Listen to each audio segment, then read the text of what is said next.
Good morning. It's still the actual morning. Welcome into twitch.tv/Ice Cream Uploads. And my name is Graham Day, and I'm speaking with a very deep voice today. Not because I'm trying to add dramatic effect, but because myself and Bibby did a ridiculous thing and got a ridiculous amount of support for doing a ridiculous thing over the weekend. The ICU Subathon to raise 300 subs on the channel. It went along, and it happened. With great success, we ended the Very good stream success. with 419 different subscribers, all being subbed to the channel, which is ridiculous. So we have the funds to put on an event for you guys in the summer. So if you are interested in venturing into the ICU studio, not this place, this is my bedroom, not that place, that's Baby's bedroom, but the studio that we were in for 24 hours. I'm going to say 24 agonizing hours. It wasn't 24 agonizing hours. About 16 of it were okay. And then the last 8 were pretty agonizing. So we were in there for 24 hours over the weekend, supported by you beautiful people. If you don't know what we're talking about, and you fancy sitting and watching through 24 hours of content, then I advise against that, because, you know, some of it was a bit patchy. But if you want to skip through it, then you can do. It's on our Twitch, twitch.tv/Ice Cream Uploads. You can go back and skip through that. But if you don't know who we are, if you don't know what that is, if you don't know what we're doing, if you don't know what we're here for, let me give you the rundown before we get into anything. My name is Graham Day. This is Bib. We are Ice Cream Uploads, and in true ice creamy fashion, this is The Scoop, the UK's #1 video game podcast. If we do say so ourselves, we are live on twitch.tv/Ice Cream Uploads right now at 10 a.m. Ish. It's 11:47, so it's not too bad. We do go live each and every single weekday at 10 a.m. ish on twitch.tv/Ice Cream Uploads. So please do feel free to get involved in the chat. And it's important that you do, because the live stream is turned into a podcast, a video on YouTube, and an audio podcast on iTunes and Spotify and SoundCloud and Google Play. So there's lots of places where over 130,000 people have heard us give our thoughts and impressions, but it's not just about our thoughts and impressions. We want to hear your thoughts and impressions, then your thoughts and impressions on our thoughts and impressions. So please do feel free to get involved over the next hour or so. But before we jump into talking about any video game news, we want to have a little bit of a discussion. Oh, I didn't even mention one thing I missed out of that intro then, talking about video game news, is we will bring you the biggest, the best, and the breaking stories from the world of video games. And there was a lot of content to cover that broke over the weekend. We will bring that news to you. Before we do, a couple of things to remind you. First of all, exclamation mark, and this is coming back again, which is bizarre, loot drop, exclamation mark, loot drop. Anyone that has never been to our channel before, do feel free to type that. You don't have to if you've been here before. It makes sense. But we have the loot drop, where we give away one subscriber. No, we don't give away a subscriber. We keep the subscriber, but we give away a prize to us. You could tell I'm tired.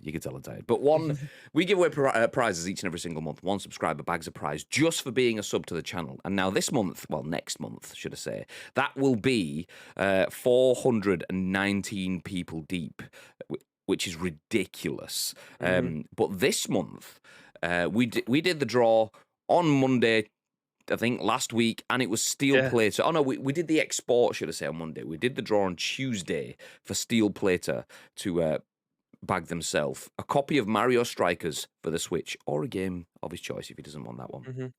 And 72 hours passed. So on Friday, we had to redraw because Steel Plater didn't claim his prize. So Live Action Pixel, friend of the channel, aka Nick, good guy. He obviously bagged the prize, but as of now, hasn't claimed his prize. So 72 hours have passed. Yeah, which means even added him in the Discord as well. Do you know what I mean? It wasn't as if it was a message that I might not have been able to see. But this is again the benefit, or at the detriment of you turning off the notifications for our Discord server. We can't be held responsible for that.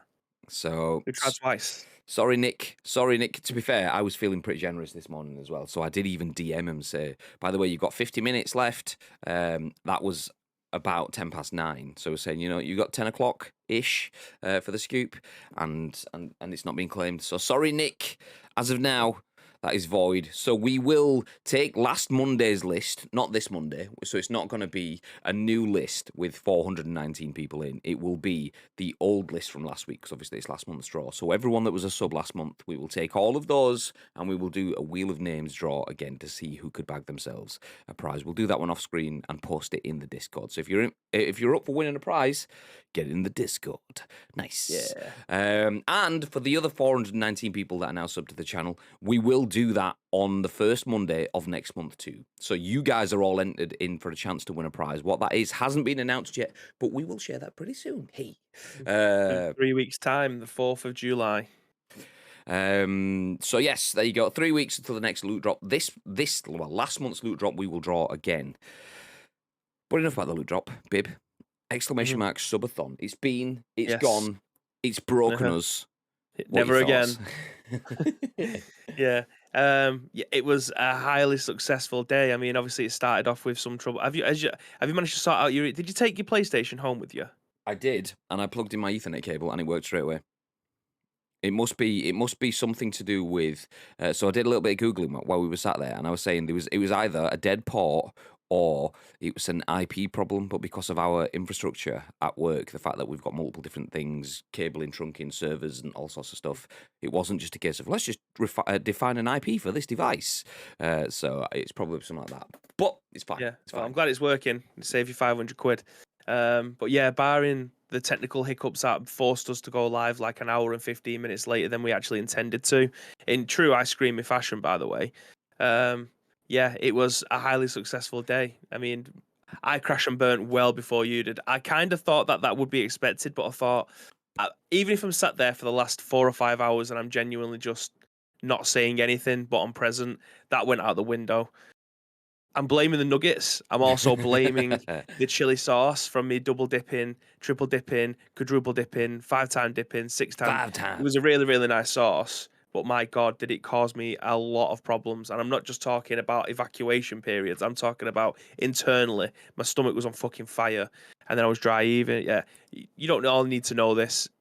I crashed and burnt, but the rest of the guys that supported you for the rest of the 4.5 hours, I think there was a moment where you said you went to you just nipped away from the desk for like 4 minutes, 5 minutes, and I was just sat there staring at the screen for like 5 minutes, not saying a word.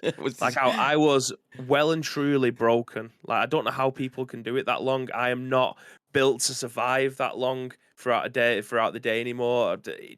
Even before Joseph came along, I usually go to bed quite early, even more so now. So having to stay up that long, I crashed and burned. But testament to you and a testament to the likes of Nietzsche, Tito, Zehan, was that what he was called? I've never seen Beans, Zishan. Yeah, Beans, all staying up with you throughout the early hours, the graveyard shift, and playing PUBG to try and keep you awake. And I did hear when I went for a snooze for like 40 minutes, 45 minutes that I heard you win, and then I heard you win again, and then that kind of I was just stirring after that, and then you came through, and then I ended up getting up. So, yeah, I mean, you guys just keeping Graham plodding along, absolute heroes. Yeah, I appreciate it. So I messaged a couple of people, not many people. If I didn't message you, it's because I don't particularly like you. No, if I didn't message you, it's because I was obviously broken towards it. But yeah, we had 3 wins in a row towards the end of the stream, kind of thing. Yeah, so we were doing okay. We were doing okay. We had a top 10, 3 wins, and a 7th. So the last 5 games that we played at silly o'clock in the morning were all top 10 placements. I'll take that. 5 times, says Cheppers. That was that. Pro Clubs was my favourite part of the evening. Yeah. I love that shit. That was so good. I can't believe we managed to get 9 people playing. That was bizarre. And like a moment's notice as well. Yeah. For those that did stick around throughout the course of the stream, I tried to keep saltiness to a minimum as well. There was a couple of moments that sprung out through PUBG. There was probably a couple of moments in Pro Clubs as well. But we managed to stay okay despite being fucking 18 or whatever I was into a day. But that point in time, I think it was okay. And then it's amazing how it goes from saltiness to absolute adulation in a couple of seconds when we score a goal. This is the best thing ever. Beans getting 5 goals in one game was definitely a highlight. Ridiculous, absolutely ridiculous. Okay, let me jump back through the chat quickly first and just see who we've got in. Chapper's saying first, and according to my end, you were. So I'll give you that one. GG's nice. Lake saying Goth. Yep. Star striker. Well, star winger. Gary the Goth. Nice. I wasn't expecting a scoop today. I wasn't sure yesterday. But today it was definitely going to happen. Hurry up and start already. Sorry, Enzo. All right, pal. Enzo. My name's Enzo. Chapper says, "Blooming neck. Good morning, lads. Good morning, thugs. They're alive. Kind of, kind of. Morning, Spiffy Domino. Thank you very much. I know a lot of people supported, but you were ridiculous over the weekend. I appreciate. I mean, it must have been about a bajillion subs. Thank you very much for throwing down. That was madness. Hero. Everyone else that did as well, whether it was a bit, whether it was just a lurk or what. It's hard work doing that much content for that long and trying to stay engaged.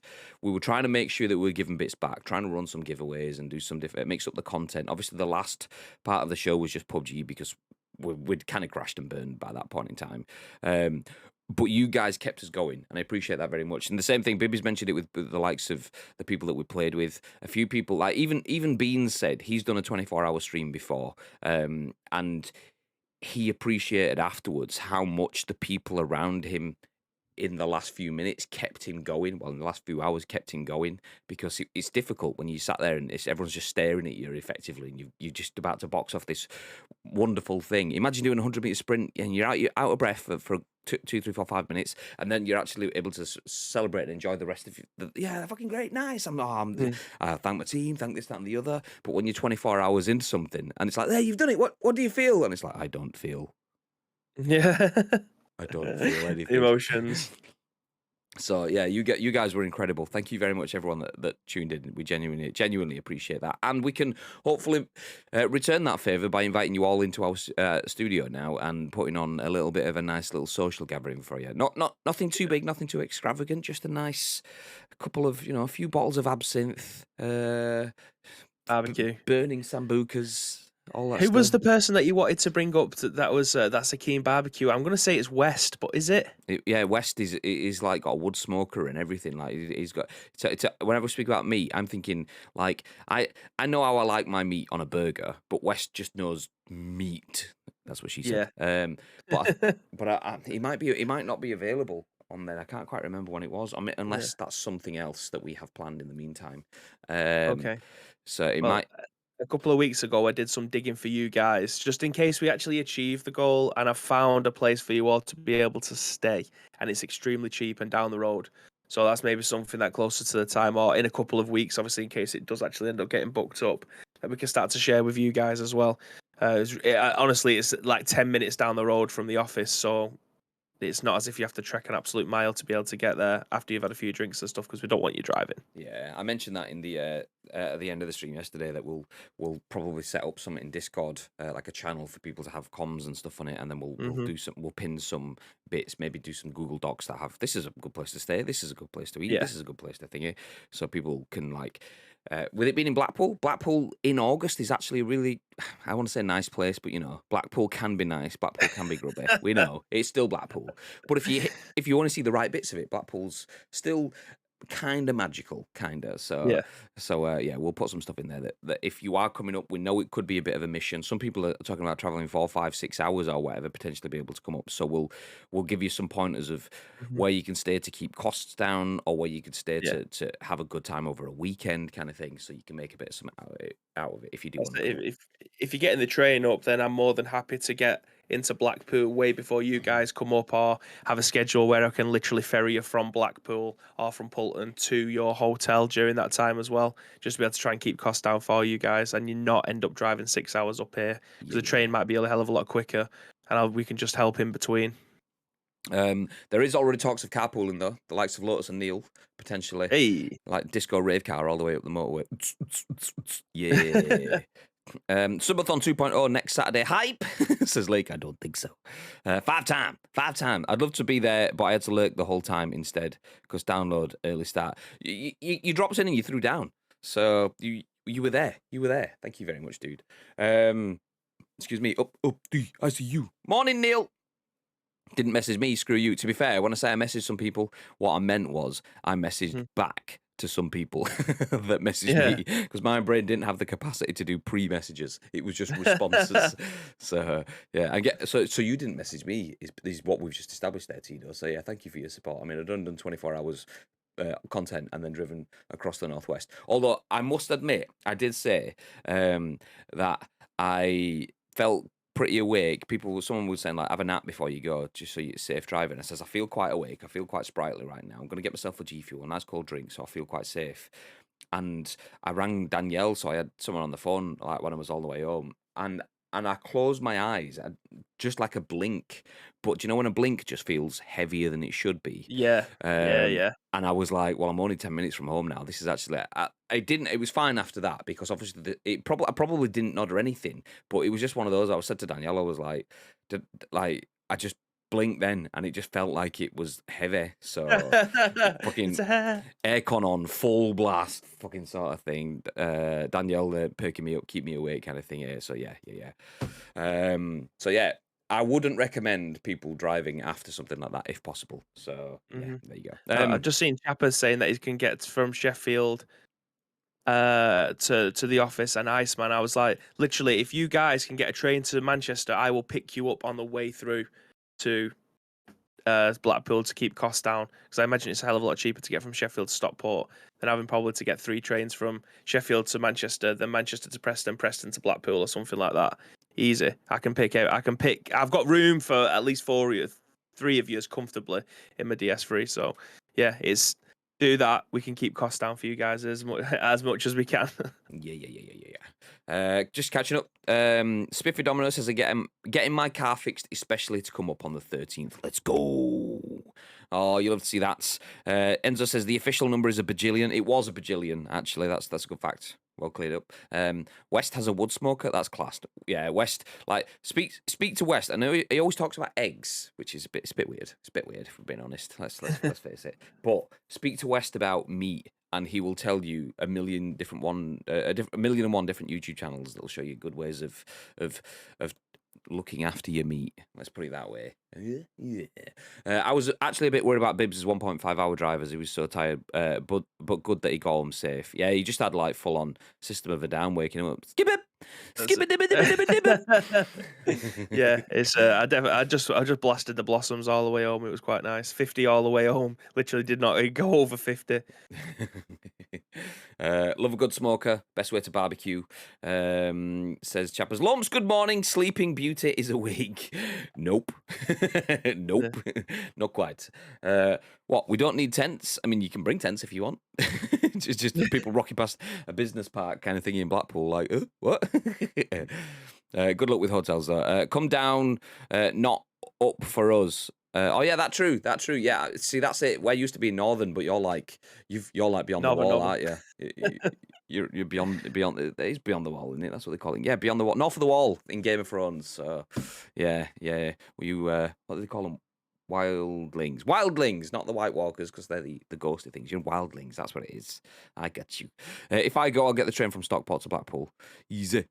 Being from Sheffield, I can just easily get the train or something like that. Oh, there we go. To caught with what Bibby's saying. I can get the train to Manchester. I cheers. Yeah. How did the subathon go, guys? Sorry to interrupt the podcast. It was good. We hit 419 subs, 420 sub points, which is quite funny because I'm pretty sure someone threw down 3 at the end just because they were like, how cool would it be if we end on 420, which is exactly what we ended on, 420 sub points. Splits all around. Yeah, let's go. So if you're wondering why my eyes are heavy and my voice is deep, it's because I'm tired. It's not because we ended on the 420. That's just want to point that out right now. I mean, if it was Spiffy, he 100% needs to change his Twitch username to Spliffy Domino. Just to confirm as well, just so we don't misgender, is Spiffy, you are a she rather than a he, right? I believe. I think that is the case. Or am I wrong? I could have been wrong. I'm pretty sure either a ham or someone has called you she in different streams. Not that it matters. Just want to make sure that we're not. We're not. There you go then. Bibby just change it to Spliffy Dominoes. Nice. 419 subs. Nice. Wildlings, you make my heart sing. Wildlings. Dang, dang, dang, dang. If you can get a train to a train station on the way up for me, I'll pick you up. Ooh. I hit the 420 because someone asked. There we go. There you go. I am a she. There you go. She is a princess. She is a she. Corrected. There you go. There you go. Do you know? I'm actually impressed that I remember that. Oh, did someone? I think it might have been like a Nietzsche or someone might have just said something while we were playing. You threw something down or something, and someone just used she, and it just kind of like stuck in my brain, kind of thing. Do you know, like people are saying things that are meaningful and useful to you in the last 4 hours of a subathon, and those words just kind of hit your face and then bounce off. Yeah. But my brain's going, oh yeah, I seem to remember that now. She. There was the politics joke that say that Graham's a right winger. Precision went, no politics, please. And by then we was both completely fucking heads had completely gone, laughing 10 minutes later because he just kind of bounces around your head. Yeah. I'm a right winger. No politics, please. And then it was just the silence. And then the thing is, nobody would have noticed either because there was just so much laughing that it was a good 8, 9, 10 seconds. Whereas if you sat in silence for 8 seconds on a stream, that's a long time. But I just kind of went, and then went, do you know what? And then mentioned it. And I was like, there was good 8 seconds before my brain. It was like, it's like when you watch a stream and it buffers and you get the little wheel. And then the stream carries on, but you don't jump forward. You start off from where you were 8 seconds ago. That's what my brain did. So everyone else is like 8 seconds ahead of me playing football, and I'm just giggling away to myself because someone just said that. Right. So there you go. Fun times. But anyway, okay, we are here to talk about video game news today. We appreciate your support with the subathon. It went exceptionally well. We are going to get cracking on the We Meet You Summer Meetup and Barbecue with drinks at the ICU Tower. So do feel free to join us for that in the summer. We'll start all the conversations in the Discord. ! Discord in the chat if you don't know what our Discord is. Be in there so that you can be involved in all of the discussions. That's where we will kick things off. But for now, we will turn our attention to yesterday evening, which I saw, air quotes, all of it. Close air quotes. I kind of saw all of it. I did watch it, but I was on the couch like I was saying to Bibi. It was like imagine my head was like a concave ball inside. I mean, it probably is. But then my eyes were just two marbles, and someone just kept spinning my head around. Every now and then, my eyes were in the right place behind my eye sockets. But then a couple of seconds later, there was just somewhere in the back of my head. I was like watching it, but like gurning away on the couch, just trying to keep my eyes awake. So I have seen everything that was announced in the Xbox and Bethesda Game Showcase. That did take place from, I think it was 6 o'clock last night. That started just over an hour and a half, and a lot of things were announced. We're going to go through that. We will then go through the 50 games that are coming to Xbox and PC over the next year. 43 of them will be available on Game Pass day and date game one, day one, which is incredible. 43 of the 50 biggest games coming to Xbox you don't have to pay for because you're paying for Game Pass, obviously, but there you go. And then, as well as that, something else that was announced within the conference yesterday, Hideo Kojima has confirmed that he is working on a cloud-based Xbox project. We have spoken about this briefly in the past, but it has been confirmed. Hideo Kojima, who a lot of people feel is a PlayStation-only guy, you know, Death Stranding made for PlayStation, by Kojima, you know, write the theme tune, sing the theme tune, like Jeff Keighley-ish, but no, he's shown it's not exactly that. He is part of an independent studio, and he will be working on Xbox. So a very Xbox-centric show today, which is exactly why I am wearing my Xbox t-shirt today. You know, just to show, not biased. Show support. Because obviously I usually do throw out the Xbox slander, just because Tito's in the chat and we like to throw things at Tito, so there you go. So, Mr. Bibb, did you watch the Xbox Bethesda conference? I did. I watched quite a bit of it. I didn't watch it all because as very well documented, I was going under. I did watch like an hour beforehand though, as I was saying to you before the show actually started. The stream was on like maybe 2.5 hours, 3 hours beforehand, and they were just showcasing what I now know as probably being stuff that was announced way beforehand, and saving the brand new stuff obviously for the show to start officially. So I watched like an hour beforehand, and then the show started. Missed the first bit of it, then kind of fell off just before the Diablo announcement, which I was pretty pissed about. but needed to go to bed. So So you missed the first yeah, bit, and then you missed the end bit, which were, yeah. for me, the good bits. Yeah, so I didn't actually see the Redfall trailer. I missed that completely. I can't remember what it is that I picked. Then when I started watching it again, it could have been Forza. I'm not sure, but yeah, I watched it. I watched it this morning. I've seen the stuff that was announced yesterday, the bits that I missed, and it was one hell of a show. Again, though, it's a good job that they've actually picked up things like Bethesda and stuff like that, because obviously this was chock a block with Bethesda stuff as well, as it was a joint conference. But yeah, it was a very, very, very good show in my opinion. It was decent. It was decent. Okay, we'll jump into it. Dr. Paul, welcome in, dude. Welcome back again. Appreciate you dropping in yesterday. I actually did see your comment and I missed that one. It was right back up. There you go. Hi, Ice Cream. Hi, Bibby. You're alive. We are. We are. We are. Also with an exclamation mark, Ben, in the chat as well, because as we realised that everyone is called Ben. Not everyone on Twitch, but just not everyone that plays PUBG, but just everyone on Twitch is now called Ben. It was. Yeah, do you know what? A lot of people call Ben. I'll leave that for now. We will, though, jump back into the news. That is, I mean, we're over a half an hour into the show. We haven't started talking news yet. So if you're watching this on YouTube, hey, are you still with us? Good to see you there. Nice.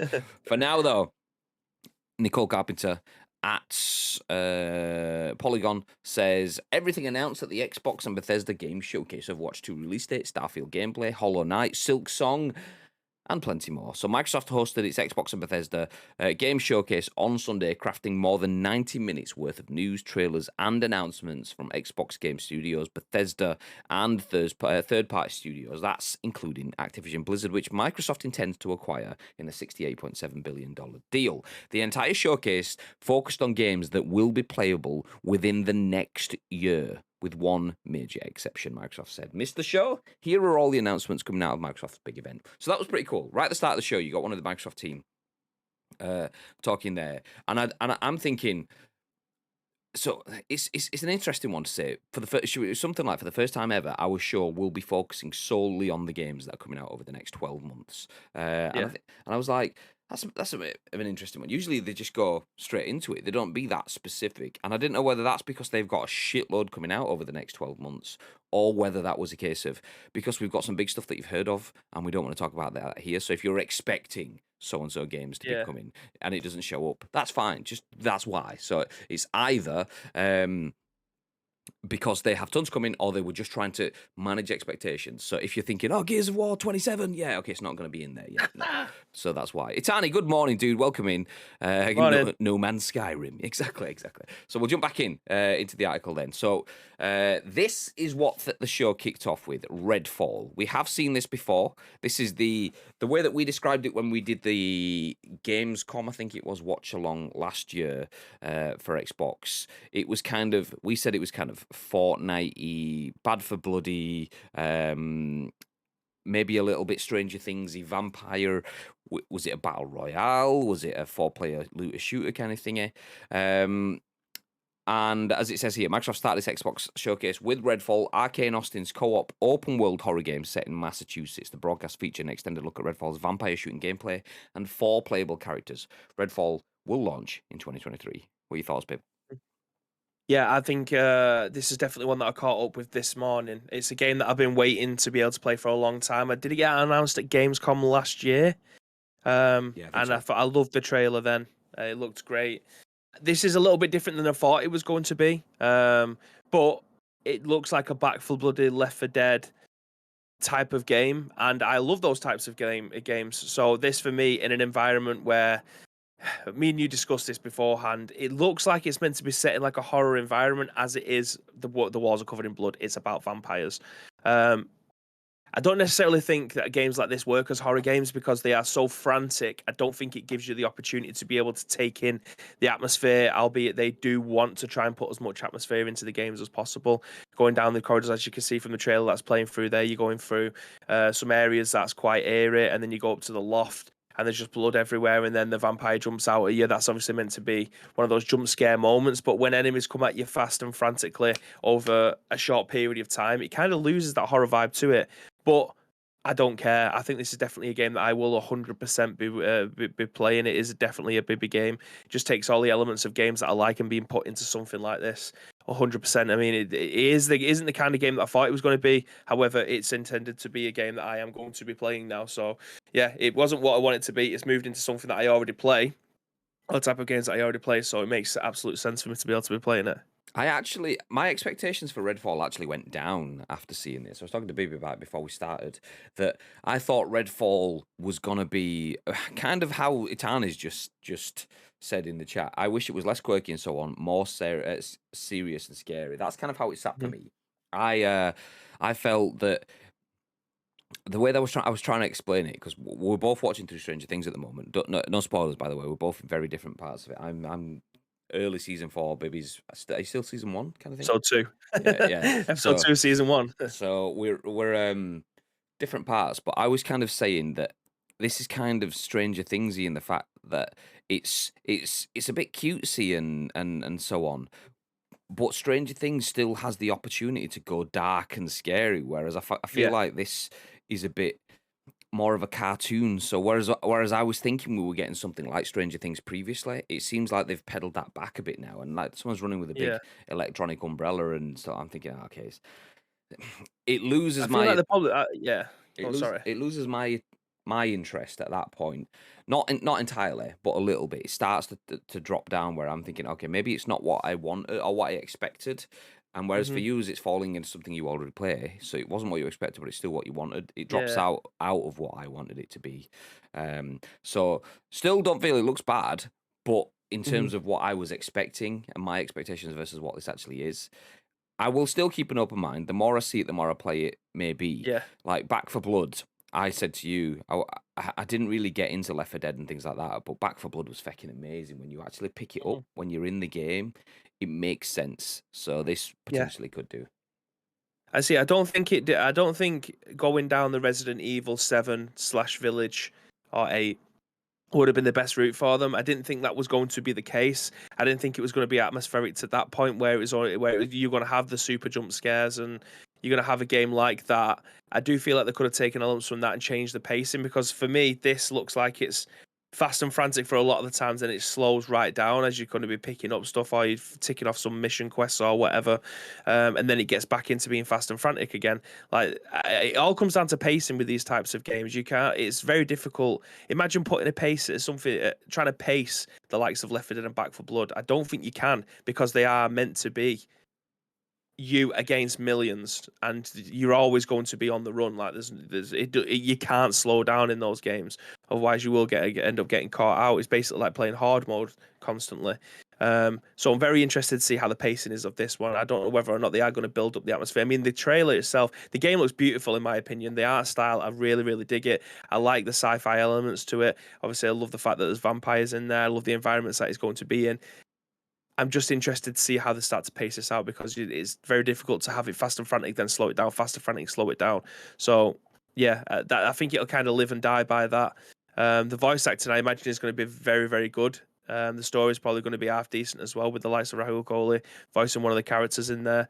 So there's a lot to go off of that trailer in terms of what we're expecting, but my expectations are still quite high from it. I love the fact they've got skill trees in there. I love the fact they've got inventory systems and things. There's a lot that could go wrong with it, but I'm still it's super excited to see how it comes. I can't wait to play it. Yeah. I mean, I will pedal back on some of my comments in the fact that I don't quite know where this sits. And if someone has the details, so we have here co-op open world horror game. Um, but my whether it was just my brain is clinging onto misinformation back in the announcement period from Gamescom last year, but people were saying obviously there was a lot of comparisons to the styling. I mean, back then it showed you something on a roof. I can't quite remember it. All I remember is like vampires on the roof and people in the streets and things like that. But there was conversations around season passes and battle passes and things like that. And I'm thinking, if that's what this is, that styling of it kind of loses me. Whereas if it's 4 players in those environments going through a story, like a Back 4 Blood kind of Yeah. thing, then that brings me back into it a little bit more. I wouldn't want to play something like that open ended forever, but I would drop into that for a predetermined narrative. Hmm. The only things I would say is, whilst there was some incredible looking bits in there, like there was a bit where they were in like what looked like a cinema or a theater or something like that, which has then got some grassy slope coming out where the stage would be. Stuff like those parts of it look really cool. And then there was a fairground and things like that. But then I'm thinking, how many times have we seen a fairground in a scary? Like, oh, it's dark and the lights are on, Reminds and me of this. Zombieland Yeah, straight off the exactly. bat.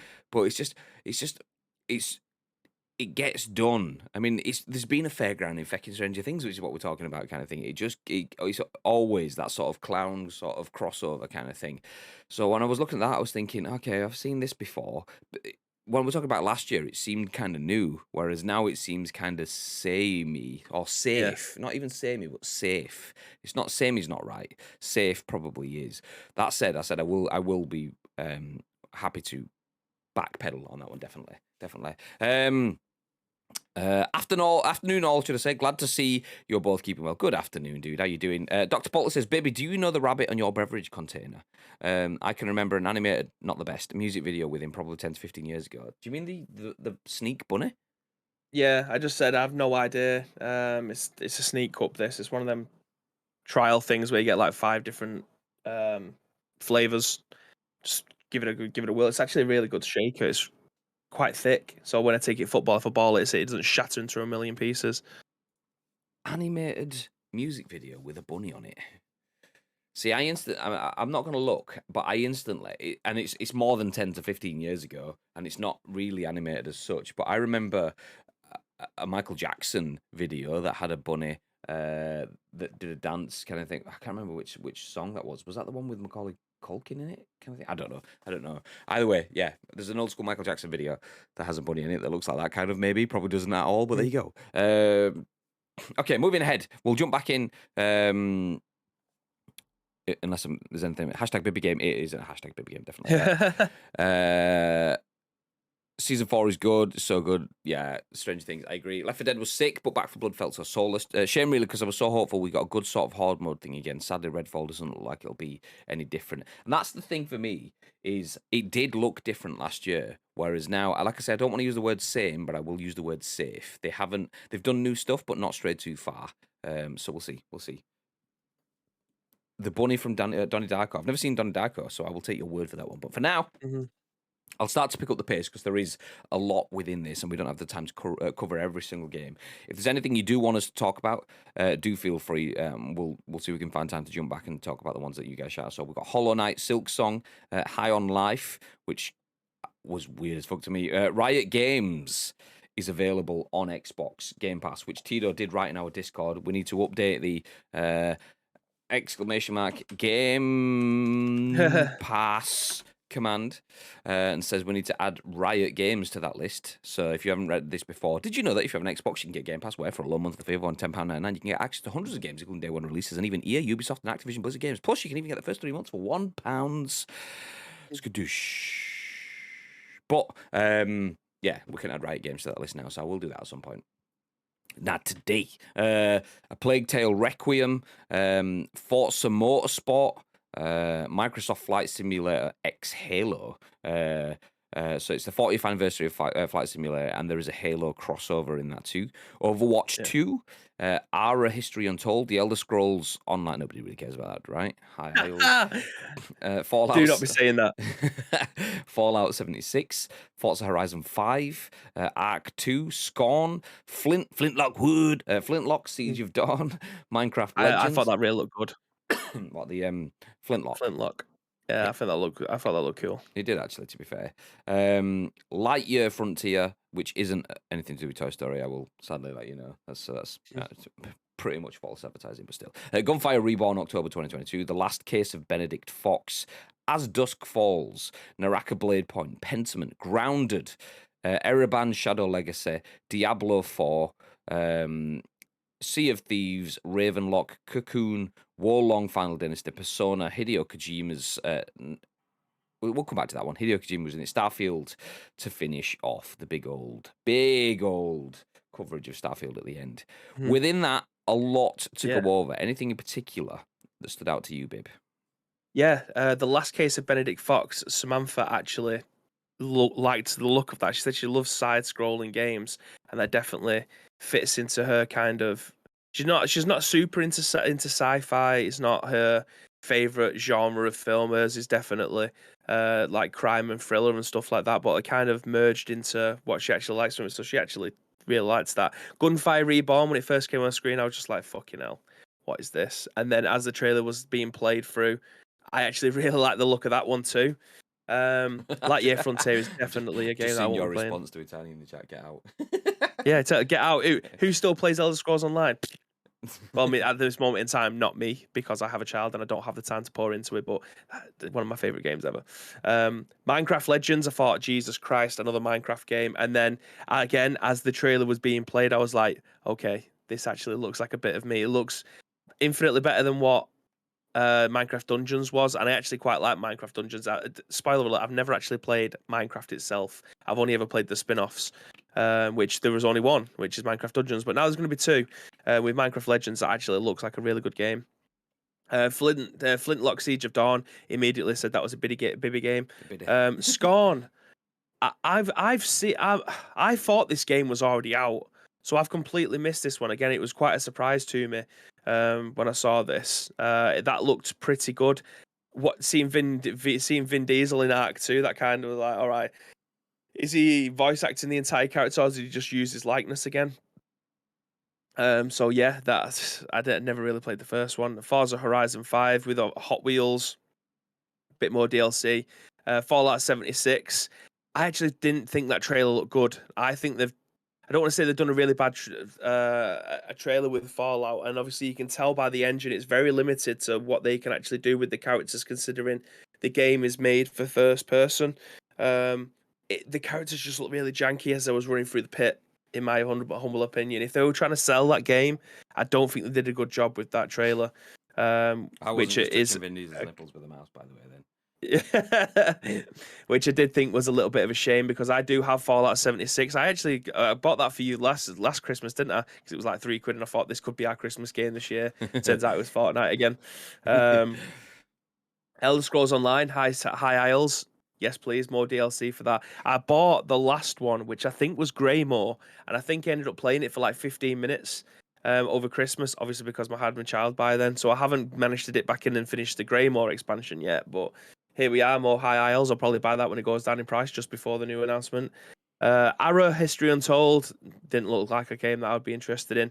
One of the biggest things, though, Graham, Overwatch 2.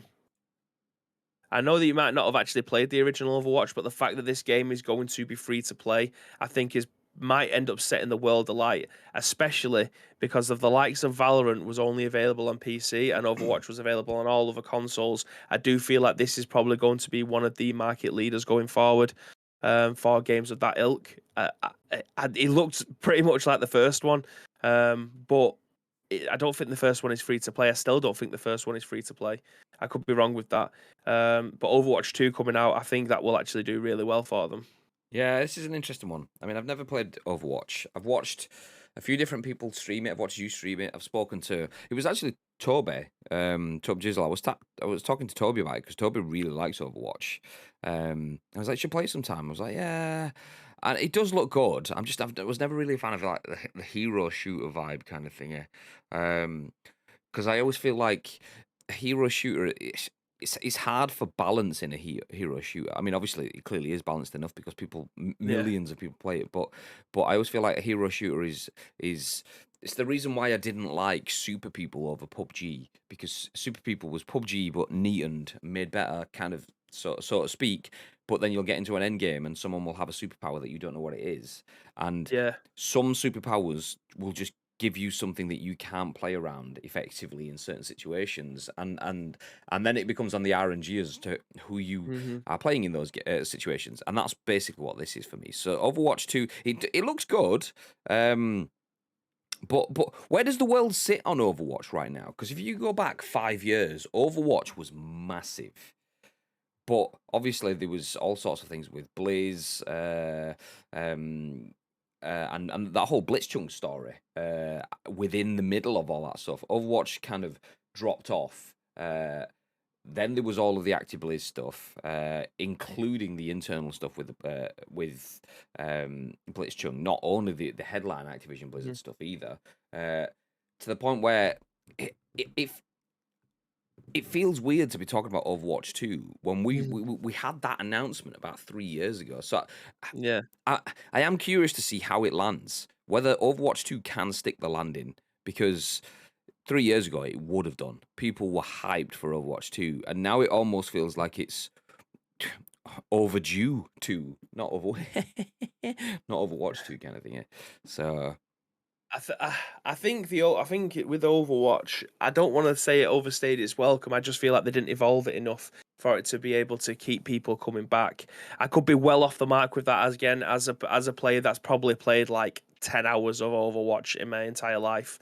I don't think it kept on bringing new stuff to the table that people was interested in. I think the esports was actually really high profile. I think they did really well with the esports, but I, I I think they should have very much like PUBG. I feel like they probably should have done something a lot sooner in terms of bringing something new to the table. Like people have been crying out for a PUBG 2 for a long time.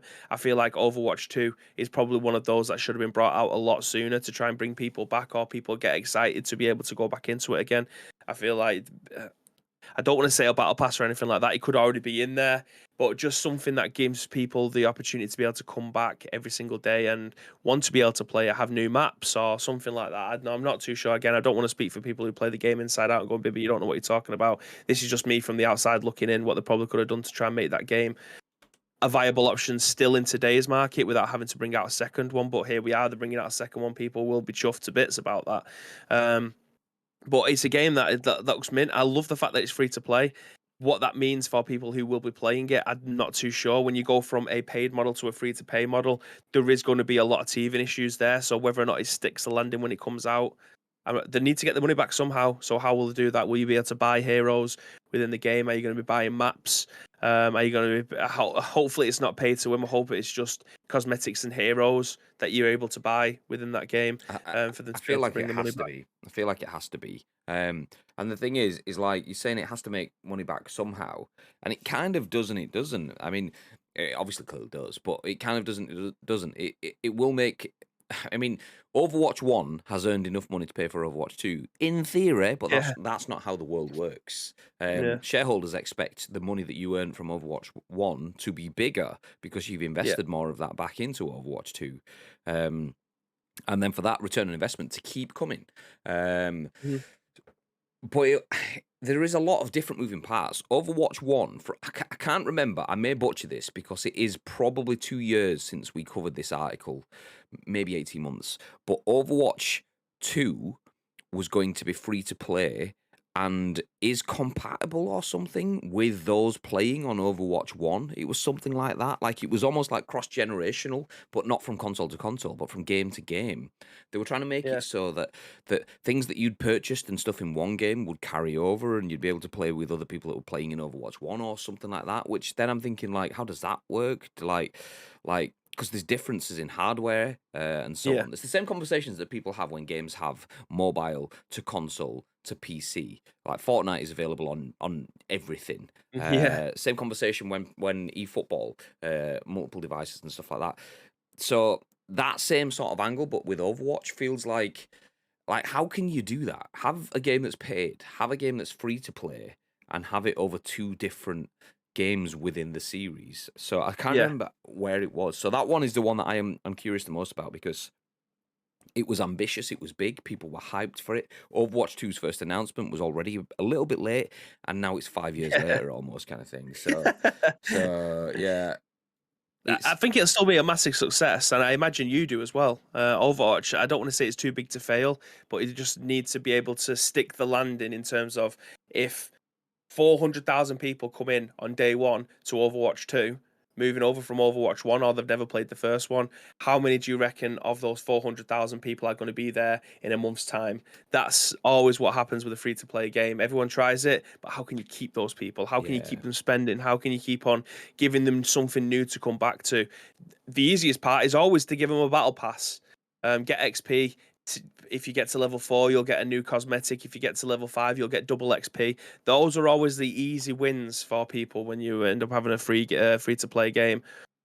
Whether or not that is going to be the case, whether or not we end up seeing something like that going forward with this game, I'm not too sure. But whenever you're having a game as big as with the Overwatch name, it needs to stick the landing, and I hope that they end up doing that. Yeah, I agree. Okay, let's jump back through the comments on that. Uh, Riot Games and Game Pass is interesting. League of Legends is a huge fan base, massive. And I then start asking questions like Riot Games on Game Pass. Does that mean does that work with PC? Will Riot Yeah, Games be bootable through the Xbox Game Pass that's the app only on that's the only PC? thing that I can think of why they're doing that. Like, why else? Because it's not as if you can play them on your console. So, because you can already play most of these games, like I've got Legends of Runeterra on my mobile and on my tablet and on my PC, but I still can't play it on my console. So it just kind of feels like this is just going to be a new launcher for Riot Games because ultimately there's no difference as to why they're doing this in the first I place. mean, is League of Legends free to play, or do you pay for the initial Yeah, League game? of Legends free to play. Yeah, yeah. I mean, no, All of these games are free to play.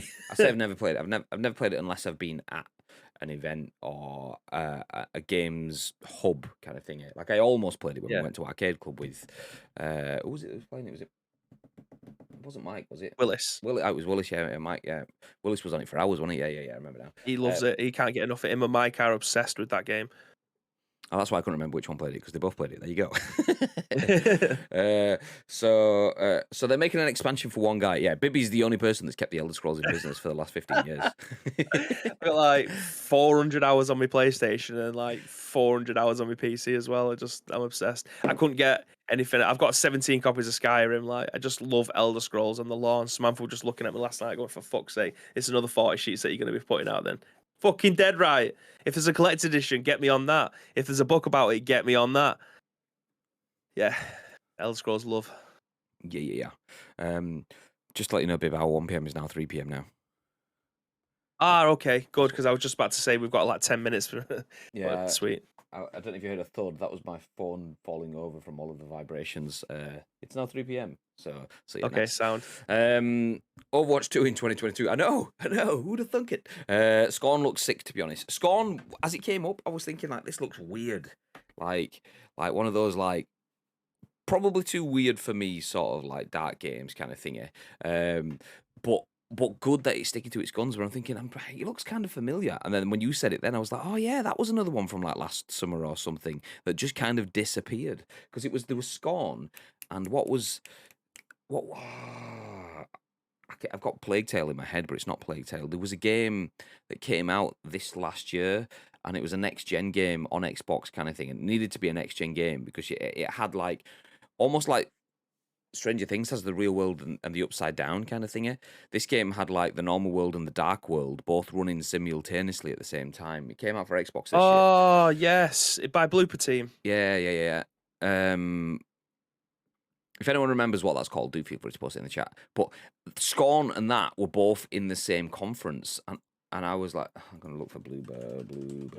Oh no, I'm not typing. I'm just typing The media. The median. That's it. So it was that, and like that they both kind of like were almost the same game in the same conference kind of thing, and then it just disappeared, and maybe Median just kind of took over that in my mind, so I didn't think about it until now. So seeing that back, I was like, oh yeah, I forgot that was a thing.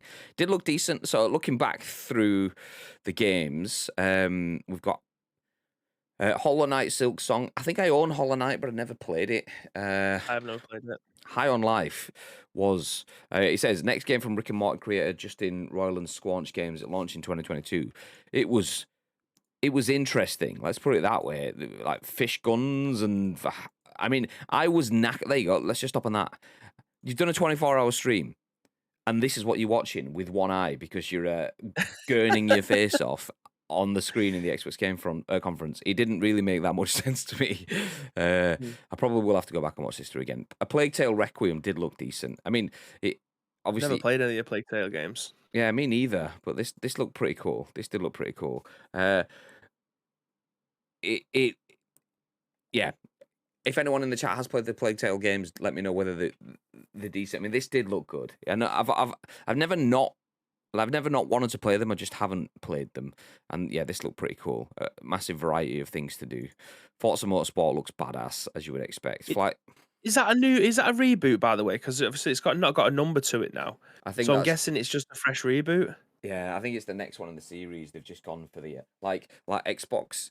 When you leave it a few years, you have to forget that numbers work in a normal fashion. Like we've got the Xbox, and then we've got the Xbox 360. And what comes after 360? One? One. Well, 361. No, just the one. Okay. All right, then what comes after one? Series X. so Yeah. so yeah, with Microsoft and numbers just fine. Uh Flight Simulator looks decent. Halo tie-in also looks decent. Not played Flight Simulator, and the same thing I've said before. They look class if it's your thing. I would play Flight Simulator. I'd probably crash my plane trying to take off Hmm. 60 times. Then I'd get up in the air and I was like, can I fly it into my house? And after I've flown it into my house, or my mate's house, or Old Trafford, I'm probably going to be like, okay, yeah, I've done it now.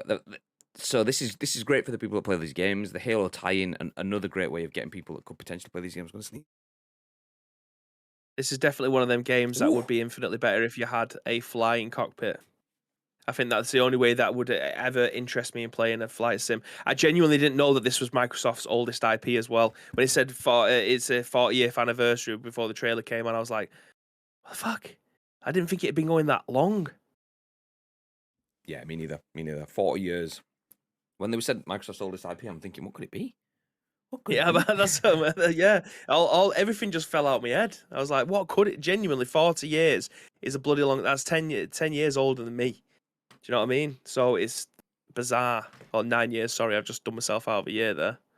All right, old man. Yeah, I know. but not quite as I old, man. know. Our History Untold. Uh, I didn't quite get it, like, because it was an eternally moving forward video, as you can tell from what we're looking now, constantly panning forward. Like, I don't know what it was. I mean, it says there. What it says I there. thought it was like a sieve. It's an RTS, yeah, real time strategy Yeah. game. So if you're into your Civ, you sort of stuff, then this is for you. Probably not for me. Elder Scrolls not really for anyone besides Bib. We've already established. No, joking. Look out the window, Graham. Let's have a look. Let's have a bit of a butcher's outside of Bibby's window. Oh, we can't because I'm in the fucking way. Let's get me out of the way. Yeah, look at that. Look at that view. It's a bit snowy Yeah. out there, Bib. It's looking a bit frosty. It's a bit, stay frosty, yeah. It's looking a bit frosty over the mountains there.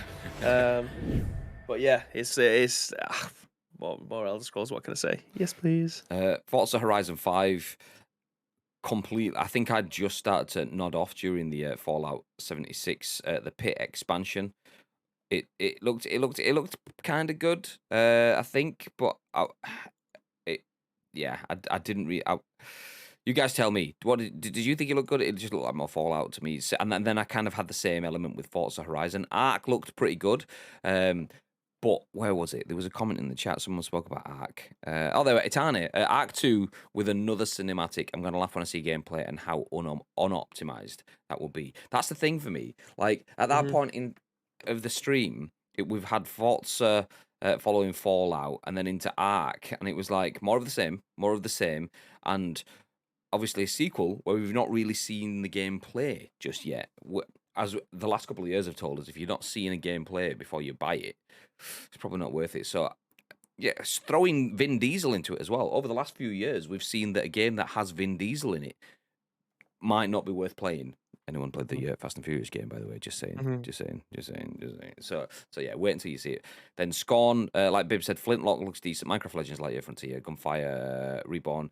Case of Benedict Fox kind of played with my mind as I was watching it once again, probably because I was off my face. But I liked the look of As Dusk Falls.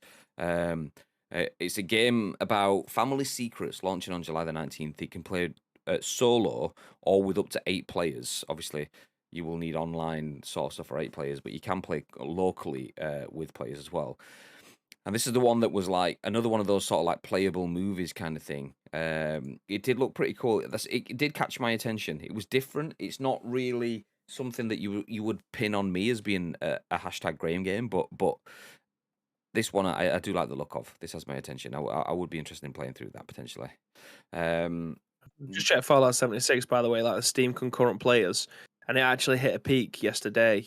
Also within the last 30 days of just short of 10,000 players, which I still think's half decent for a game like that, especially with all the bad words that have been said about it. Yeah. Just shot at 10,000. That's just on Steam. That obviously don't take into consideration consoles or anything. I feel like they've done well because Fallout shit on their core community, and tried their best to fix that. And the fact that they've still got 10,000 players concurrently playing that game, means that maybe they did. Maybe they did not fixed it entirely. You will always have some sort of drop off with that, and then you're looking at how you can build, like fix those bridges, not build them going forward. But yeah, it seems like they've done some to keep some people playing. Naturally, not everyone likes it. Naraka Blade Point. It looks like a good game. It looks like the battle royale that show's been asking for, in my opinion. Yeah. If for those that didn't see that, I was just about to say I'll bring it on screen, but just as I did, it went off. There you go. 100%. Shogun Ash live on Twitch should be playing this, and if he isn't, he probably just didn't know it was there, because it's 100% a show game. Pentiment, I'm not even going to click on because that one just didn't. Oh, okay, I'm going to click on it. It didn't resonate with me at all. It started off with a book. I'm from Yorkshire. We don't read. It looked like a cartoon from the 90s, or like a mini clip sort of like video sort of thing. Yeah, Newgrounds game. Yeah, not for me. Grounded. I mean, we know what Grounded is. We'll skip past that. It looked okay. It looked okay. It's leaving game preview, so a game that we know what it is becoming available to more people potentially. Ereban Shadow Legacy. I can't remember. I think I was falling asleep probably. Oh no, I do kind of remember. Didn't really get it. There was and this. I think this for me was the bit that by this point in this broadcast. I mean, obviously, I was on the arse end of a 24-hour stream, but because everything was different, everything was almost that indie vibe where everyone's trying something new, trying something different kind of thing, or adding different elements in. My brain was struggling to compute, so I would at this point I started shutting off because if Ereban was on its own, that would probably stand out. But you almost have to be not different to stand out because everything is so different. The only way you can stand out in this sort of conference is to just give us more of the same. Yeah. So then we get to the bigger hitters to close things out. Diablo 4, which Bibby has already said. He said, "Fuck that! I missed that on purpose" or something like that. I actually now I'm skipping through this. I did actually see bits of this in and out of my contract. Was there any gameplay or is it just trailer? Ooh, no, it's just a trailer. It's just introducing the Necromancer. Good trailer. Sea of Thieves, I'm not interested in, and every trailer I see confirms that for me. I know a bunch of people that play this game, show included, that have wanted me to play it. It just does not tickle my fancy at all. So I'm going to skip past that one. Ravenlock. I feel like this would be too cutesy for you. If you have to be smashed off your face to be playing this, if you were me, which if you're playing it, you probably feel like you are smashed off your face. Cocoon, another Wolong. Oh. See, I thought this looked pretty cool, but is this just another cinematic trailer?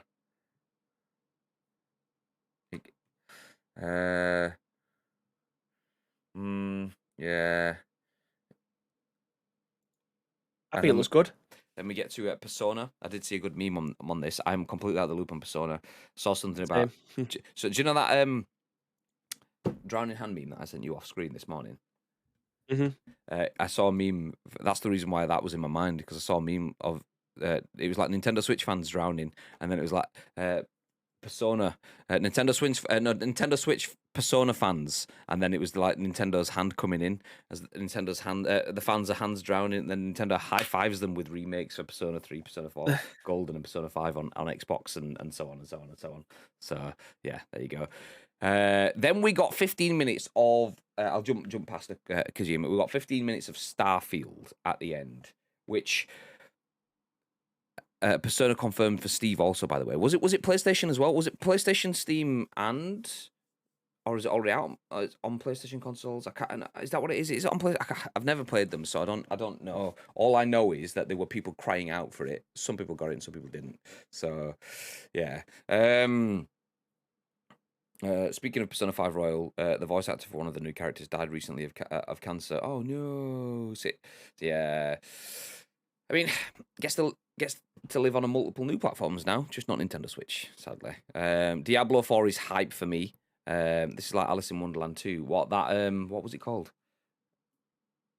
Ravenlock. Yeah, I mean that big queen thing. That's literally what I had in mind when I was looking at it. So, yeah, Starfield. 15 minutes of gameplay. Todd Howard from Bethesda talking through it. We got to see quite a lot. Mm. I started off watching that on the It's couch. a fantastic show overall. Starfield's. Did you watch the Starfield bit, or are you saving that one to look at later? No, I watched it this morning. I had it on. I didn't watch it all, obviously, because it's 15 minutes. So I've not got 15 minutes just to sit here, but I had it on intermittently as I was watching through it. But it looks fantastic, and it looks like a game that I can't wait to be able to play. My only problem is the same thing with No Man's Sky, where there is going to be an infinite amount of planets for you to be able to visit, but I will be fucked off if I go to a planet and it doesn't have what I need on there. Yeah. Like that's the beauty with Skyrim and the or any Elder Scrolls game. You go to a particular place, you're going to be getting something good out of it. You take down a boss, you know you're going to be getting something good and usable out of it. It's not just about exploration; it's about ticking off your quests. Now, if some of these quests are to visit various places and there isn't anything there for you to be able to get, that would do my head in. See, the thing for me with Starfield is it looks incredible. So I've got the video playing on screen now. Like, I'll just skip back just a couple of seconds so you can see some creatures and stuff moving around. Like the visuals on it look really, really good. There's steam in the background. You've got good little cool lighting effects, different depth, texture effects, and so on. Then you go through what was said in the show. The fact that there was, I may be wrong. It was either like 150 different worlds or 1,500 different worlds or something, and you can take your jet or whatever, set off from the surface of the planet, and it's not just like a cutscene and you're in space. You can get off and fly away and come back or whatever, something like that, and you can explore all the way around the planet or something like that. For 150 or 1,500 planets, so much stuff to do. Then they were showing you like you can 3D design and model your ships using different bits to put them together, so it looks pretty cool. But then you can actually fly them around and so on. And it was like it sounds like super intense, but in a right way, to the point where I can see this being like people like we were talking about. There's still 10,000 people playing Fallout just a few minutes ago. This is one of those games that you know that will have 10,000 people playing it. While everyone else has come and gone, as with any games, you will get the people that will play it for the YouTube views, the Twitch views, and so on. And then you will get people that will play it not for any YouTube or Twitch views from content reasons. They will play it because, I'll play new games and it was good and it's great. What's the next new game? But there's always someone that's looking. There are people that whether they know it or not, they are going to be hardcore community for the next release. And this will be that game for some people, definitely. Whether it is for me or not, I mean, it looks cool. There's FPS elements. There's dark, mysterious. There's customizations. There's some depth to it to make it a long-term thing. It's just the one thing we can't say until we get our hands on it, for that sense, is how all of that content builds together. Because that much content, that much opportunity, can be your best attribute or your biggest hindrance. As we've seen with games over the last year, if your content isn't forthcoming enough for people, or if it's too difficult for people to get into, then you lose people. So hopefully this is huge and accessible and paced well and allows people to play from a different angle or mindset from other people, so that people can go and it turns into something huge. The alternative is that it's miraculously over-egged and turns out to be something that's just empty. We'll see. What did you guys think? Does Starfield appeal to you guys? My cat's on the fucking roof again. Okay, no worries. Did Starfield appeal to you guys? Is it what we've kind of been built up to? Starfield over the last 2 years has been put on the pedestal. Like even Xbox did something that I'm not a big fan of yesterday, and they were like calling it Xbox's most anticipated game or something like that. Their most long-awaited game or something along those lines. And I'm thinking, it feels weird for someone to be talking about their own things using the words that external commentators should be using. And it feels like they're trying to will it into existence. Not that it doesn't deserve it, but it always feels a bit strange seeing that people will it into existence. Now, after seeing the way that it looks, do you guys feel like they've achieved, or they could achieve, or they're on the path to achieving? Has it dropped off a little bit for you? What do you think? I love Fallout 4. I love Fallout, but not 4 or 76. Well, you can play Fallout Space. Where do we get to? You're here and awake. We are timeless. We are. Welcome in, dude. Good afternoon. How you doing? Persona 3 Portable and Persona 4 Golden are not on PS5 as far as I know. There you go. There you go. Did they say any timetable for Starfield? I don't think so. I think like it's not within the next year, because they said everything in the conference, unless the Kojima one was the one that's not within the next year. Let me see. Let's skip to the end. Skip to the end. Skip. Oh, coming 2023. There you go. So it could be within the next year. It's probably late next year, and even then, it might still have a delay. Starfield is Fallout gone No Man's Sky. After seeing the gameplay of Starfield, it dropped so low on my hype list. What was it that made it drop down then? Were you expecting it to be a different kind of thing? Was it too frantic a shooter, or what? What was it that dropped for you, Tani? With great hype come creep. My God. 24-hour stream over the weekend. Let me catch up. With great hype comes great disappointment. There we go. I'm totally sold on it. I hope it's good. No, because I can already imagine going to empty planets and how repetitive that will get searching for resources. The gunplay looked weak as fuck too. See, that's kind of the thing for me. Gunplay was the key thing. Like, there was a bit, I think we might have already passed it. Let me skip back on this video. Yeah, I think we passed it somewhere. I'll just hit play on this bit. If it comes up, I'll show it off. If it doesn't come up, we'll leave it. I think it's kind of around here somewhere. Like those bits running across the runway, running and gunning, and then there was another bit where I don't know. I can't remember if it was like anti-gravity or people. They were in some sort of stairwell or something. And there's two people shooting at each other in midair. And I know these are all cutscenes. Oh, is it this bit? Oh, is it anti-gravity? But even still, anti-gravity. And your gun feel like if you were using that gun, it feels like there's no recoil. I mean, I'm a PUBG player. I want my gun to be like ba ba ba ba ba ba. And I know that's not what Starfield is, but I kind of feel like you wanted me to grind sifting through dirt to find resources for reality kind of thing. You give me the gun play, so yeah, like I agree. The gun, I want a little bit more depth in my gunplay. I feel like we're at that point in video game development that you don't just need laser beams anymore. Guns should have a little bit of something about them. Also Kojima. we'll come on to that one shortly anyway, so we'll get to that one. 2023, they did, but no release. There you go. I may look at it via Game Pass, but I'm not that bothered. If I want a No Man's Sky like game, I can play No Man's Sky. There you go. There's a part when he's shooting a water gun. It's there. I can't remember. I was probably like at that point in time. Once again, for those that missed it, not on drugs. We did a 24-hour stream that finished yesterday morning. I was watching this yesterday night, so there you go. Doesn't look that special to me. I like that bit. Where, let's see if I can find that bit. I know this is very Horizon-esque, but like, is it here or have I just missed it? That there, big old creatures, big massive planets and space, and it's like Dune meets Horizon meets other space shit. The only thing is that there is a lot of space stuff ongoing right now. So Starfield has a lot of same stuff to compete against in that sort of sense. That's the thing for me is, like Iceman says, it doesn't look that special, and he can play No Man's Sky if he wants to play a No Man's Sky sort of game. I get that. I do get that. I mean, this is No Man's Sky kind of like, obviously on visual steroids to the nth degree kind of thing. I feel like it could be something good. The fact that Xbox are telling me actively this is their most anticipated, most hyped game, I feel like, okay, let me make that decision. You don't tell me that I'm hyped about it. I'll tell you if I'm hyped about it. We'll see.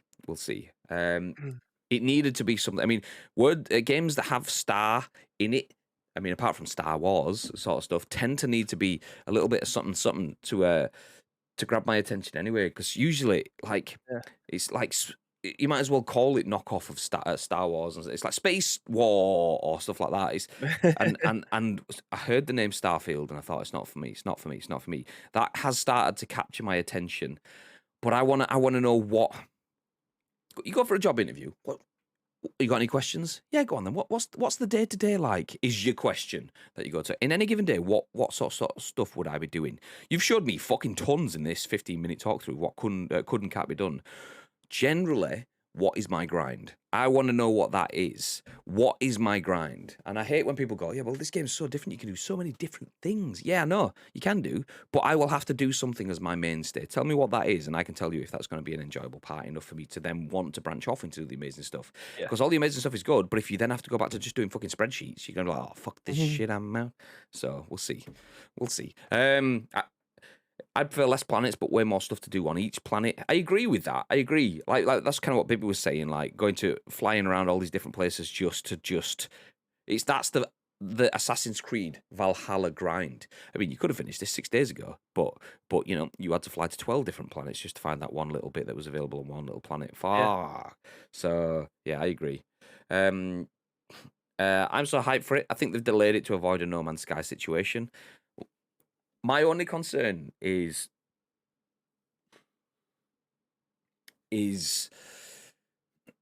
Bethesda have had a few games that should have been delayed again previously, and they've pushed that out. And I hope they've learned from that. So, like, Fallout should have been delayed 2 years. Mhm. Doom got delayed and potentially could have had a little bit more. It was obviously a little bit glitchy and stuff at the beginning. So I hope they nail it with this.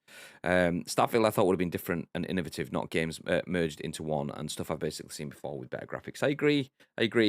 I'll give him a bit more time. I'll see a little bit more, but I want to know what its bread and butter Yeah. is. It's Bethesda. It's still going to be a mess whenever it drops. Mhm. That's what I've said, but a little bit more critical. What's the day today? No, I say just hire me, please. I want to hold out. I hope it's like Wolfenstein, not a normal Bethesda title. We'll see. Speaking about, actually, no, I was going to say Bethesda titles. My brain's just farted. Forget I just said that. Hideo Kojima, nice. Now we won't talk about Hideo Kojima just yet. What we will do before we jump straight into that article is quickly run through this next article, which is essentially the same sort of stuff, but different, but still same. From Yeah. Chris Scullion at VGC, Xbox has listed 50 games coming to Xbox and PC over the next year. 43 of them will be available on Game Pass on day one. We can throw the link to this one into the chat for you if you do want to have a look. So Xbox has listed 50 games that says it will be coming to Xbox and PC over the next 12 months. During the Xbox and Bethesda showcase, an image was shown listing 50 upcoming titles, and out of them, 43 were confirmed as coming to Game Pass on day one. So there is the asset. And that is the list of Xbox and PC games coming in 2022. Ones that stood out for me, obviously Callisto Protocol, we've spoken about previously. Party Animals, by the way, let's go. Mhm.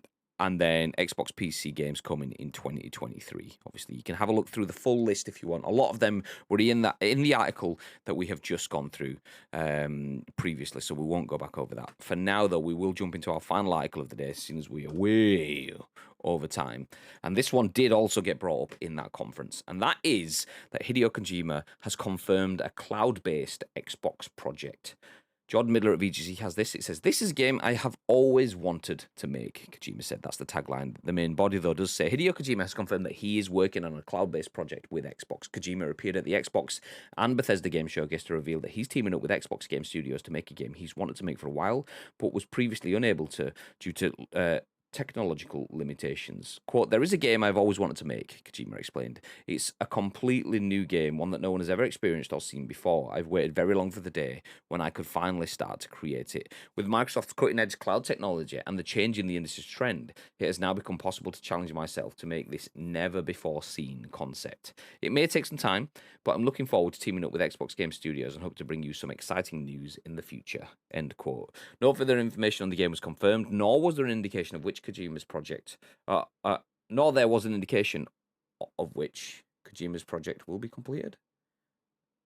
I'm guessing that's a when rather than a way. Okay, whatever. Hideo Kojima is reportedly working on a new horror game called Overdose. Reliable industry insider Tom Henderson claims to have received early footage of the game featuring Margaret Qualley, who starred in Kojima Productions' debut game, Death Stranded. Not Jeff Stranded. That's Jeff Keighley one that's made for E3 next year. Jeff Stranded. Nice. Let's go. For now, Bib, Kojima cloud-based game. Oh, Bib's asleep. We've lost him again. He's having a nap.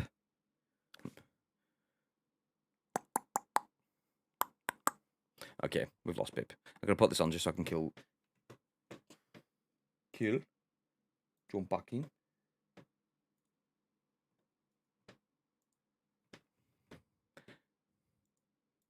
Okay, I've lost him entirely. No! It just made it worse.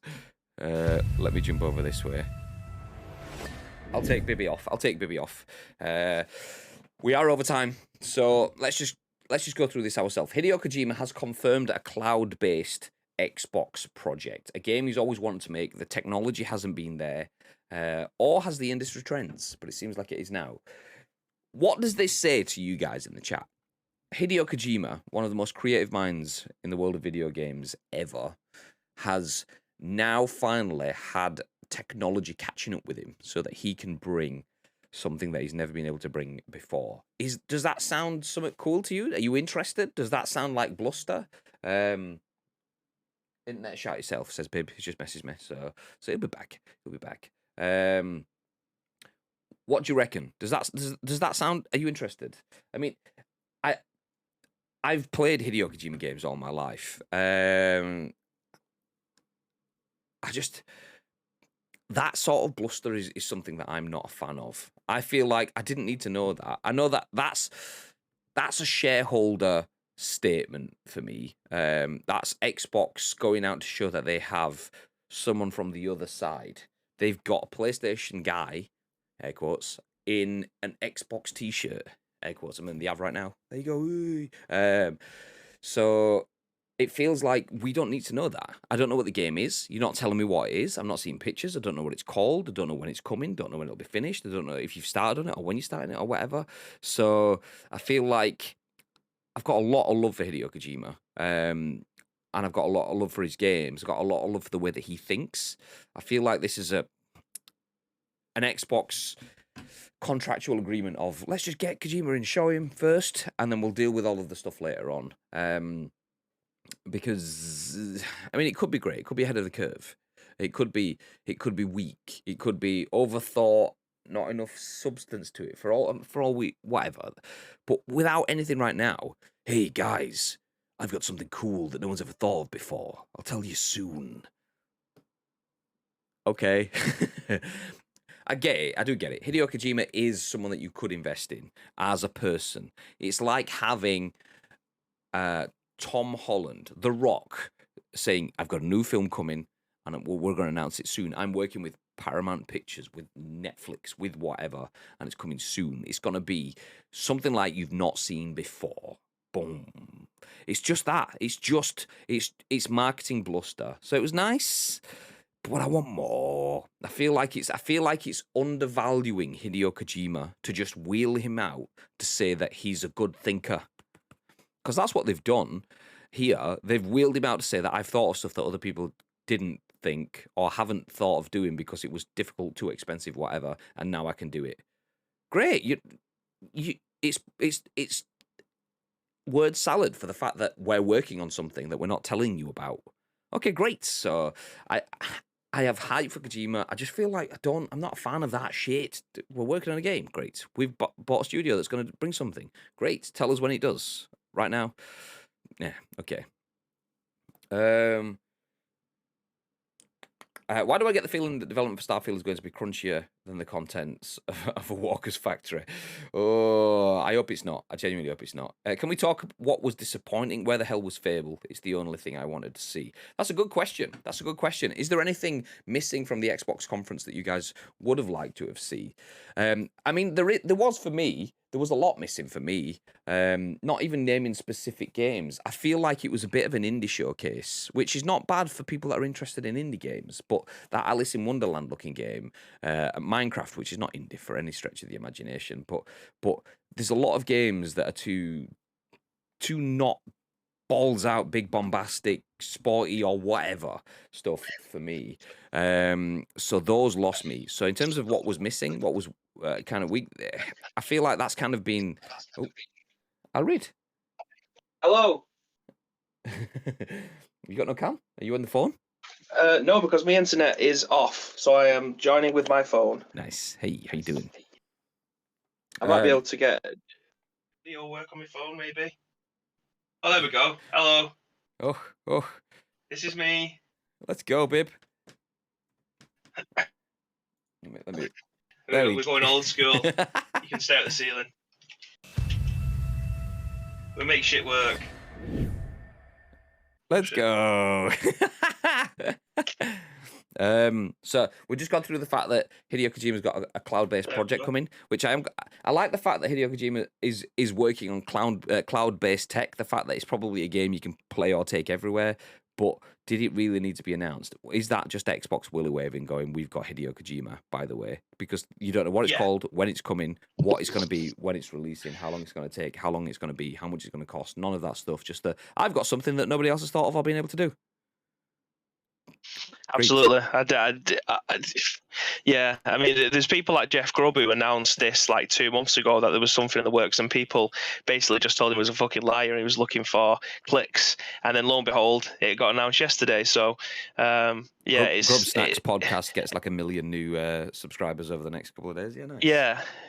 Yeah, I mean, a lot of the times when it comes down to journalistic integrity, they'll just throw a load of shit at the wall and see what sticks. But fortunately for him, obviously, he seems like a very reliable person when it comes to that. Unlike someone like Fabrizio Romano, who is definitely just to throw a shit at the wall and see what sticks kind of journalist. But yeah, here we go. And then you'll just make you know the vibe. You make enough videos and then make them all private until something happens, and then you unlist them.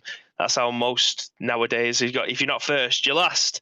In a Talladega Nights reference. So yeah, I'm happy for him that obviously this has come true. I'm happy for Xbox because they now have a smoking gun, shall we say, in terms of Hideo Kojima, because it's always seemed to be it was always a PlayStation type of relationship, and I don't know whether or not it is. I don't want to say it's the money that settled it for him, because obviously he just keeps on going on about this streaming service stuff, which makes me think there is something wildly sadistic going on in his beautiful mind as to what kind of game he will be making in the future. I do kind of feel like there was Kojima's team. I don't know whether they actually made an announcement about them being independent, but I did see a news article this morning about them making an announcement reminding people that they're an independent studio and not PlayStation only. But the fact that I've seen the news article, I haven't seen any backlash. I don't know whether there was or wasn't, but that makes me feel like there was a backlash from fanboys going, "Thought fucking Kojima was one of ours on PlayStation. He's just turned his back. It's sold out. He's done it for the money." Whereas independent developers can make games for anyone, anywhere and everywhere kind of thing. Like Insomniac have made games for PlayStation and for Xbox before they were purchased by PlayStation. And the same thing with Kojima Productions. They can make games for whoever is paying the money for them to make games. And then someone else in the comments of that, I actually saw someone in the comments on Twitter that made sense as well, by the way. And he was saying, if Kojima's thought process is around something that needs that cloud-based always on, or clown-based, as I think I said, because someone, Atani wrote that in the chat. If it is if it does need that, it's frozen again. If it is clown-based, as this podcast is today, then Xbox are going to be the one that's going to give you that system, right? PlayStation have a lot of things, but they don't have the online infrastructure that Microsoft has. So it kind of makes sense. Look on Pippi's face. Look how happy he is. Look how happy he is to play a Kojima game again. Let me jump back up. Okay, we're going to wrap things up then.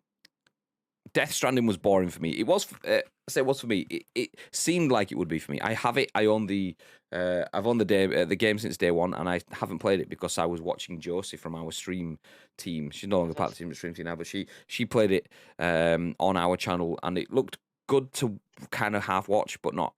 Mate, yeah, it bored me. It's just being a UPS driver, right?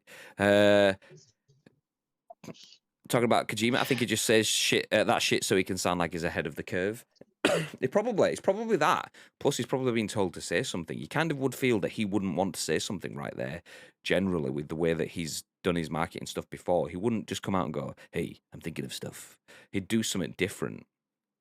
Which that's my issue with it. Last good Kojima game was Metal Gear Solid because 5 was Resident Sleeper. Pulpit, how are you doing, dude? It was just a press release in a live situation that probably 90% of Xbox users couldn't care less about. Yeah, exactly. Xbox and Kojima just felt a bit ego trippy. Afternoon, did you manage some sleep? A little bit. I mean, I say a little bit, quite a bit for what I usually get, but not enough. I need to catch up quite a bit. Be Ben me. Don't tell me who to be. I'm going to be my own man. Is that what you meant? I'm going to say some Kojima shit. I feel eFootball has now reached a level of polish that I can now show you what I'm capable of, that I could never show you before. Timeless says, to prepare for me, they didn't need to announce he was working on a game. Him working with them was good enough for me. I think that's it. Like, they just wanted it's the plaudits. It's to keep adding the big hits. I feel like if they'd have had 2 or 3 bigger titles in this already, they wouldn't have gone for the announcement of the Kojima relationship at this point. But I feel like they kind of needed the bigger hit announcements. Like there was that The Rock like tie into the Summer Game Fest thing the other week, last week, which I haven't seen, but I've heard was a bit tedious, and it was just The Rock in the gym, just like word salad in his way through some sort of advert kind of thing. And that's probably because they needed big announcements. I kind of feel like that's what's happening here. So we're in a summer where too many things have been delayed or whatever, that we don't have banger after banger after banger in announcements. So we'll just shoehorn a little bit of words in. It's nice. And then we get to the bit where Bibby's face froze. Nice. Someone click that. That's an emote face right there. This is better, isn't it? Surely. My tripod's been down since we went to the eFootball thing, so I've just put it back up again now, so I can put somewhere. I have somewhere to put my phone while my internet decides to come back on again. I've just seen Enzo's just tweeted a picture of that. Has it? Yeah. Bastard! I can't even check either. The good news is that after you've spent all that time faffing to get this into the right place, we're just going to wrap things up now. So let's go. No, that's absolutely fine. It's there now for any kind of future call failures. Bibby coming to Xbox. Bibby's reaction is on screen now. Oh, I need to see this picture. I said at the start there would be 2 big games and a pile of smaller, less interesting stuff. I'm happy for 4 games they showed. Careful what you do, Bibby. We can still see you. No, he knew. Clip to buzzard online. Let's go. Okay, there we go. Okay, we'll wrap things up there. We are quite a long way in. We're an hour and 40 in, so about an hour and a half show. Which is what you'd expect. That's why we only had the 3, which was basically 2 articles, which was basically 1 article. And that was everything mentioned in the Xbox and Bethesda E3 showcase. A full list of the 50 games that you can expect to be coming, including 43 games on Game Pass over the next 12 months on Xbox, and the fact that Hideo Kojima has confirmed a cloud-based Xbox project. It is a cloud-based Xbox project. We don't have any details, but when we do, we will inform you like we do with every other bit of news. For now, though, we are going to go and kick Bibby's router, not mine, in the dick. Is that Is that because your internet's been like upgraded this week, or what?